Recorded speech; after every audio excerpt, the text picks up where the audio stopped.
In the 4th chapter of his letter to the Ephesians, Paul extends a challenge to the newly formed church not to be Christianity light, but to shine forth with a full-on, high-octane Christianity. He tells them to live a life worthy of the calling to which they have been called. He then proceeds to offer ways to actually do that, offering some practical insights how to make the church not just survive, but to thrive. And not just in the 1st century, but also here in the 21st century. Here are Paul's bullet points. First, we are to grow up in every way into Him who is the head, into Christ. Spiritual growth, if it's nothing else, is growing in one's day-to-day relationship with Jesus Christ. It's not tithing or becoming responsible citizens or even church members. It's about keeping the main thing the main thing. It's keeping the focus on Jesus Christ. Secondly, the church is to equip the saints for the work of ministry.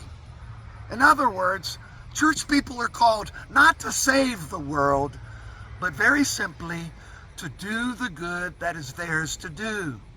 Every one of us, young and old alike, is called to serve, to do the work of ministry. Find the good that is yours to do and do it. Third, Paul says we must no longer be children. That means we need to grow up. We need to mature.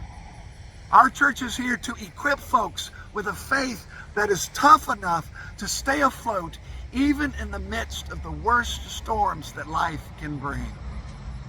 And finally, Paul says, from Christ, the whole body is joined and knit together by every ligament with which it is equipped, as each part is working properly. The Christian life, plain and simple, is living in relationships. It's about living in community. You can't be a solitary Christian. You just can't. So, to reach high-octane, real Christianity, focus on Jesus, be an active part of a local church, grow in maturity, and do the good that is yours to do. What a great formula to live by. Well, I invite you to worship with us here at Bellevue Presbyterian Church in the heart of Nashville every Sunday morning at 10:30 in person or on Facebook Live. This has been another 2-minute takeaway with Pastor Scott.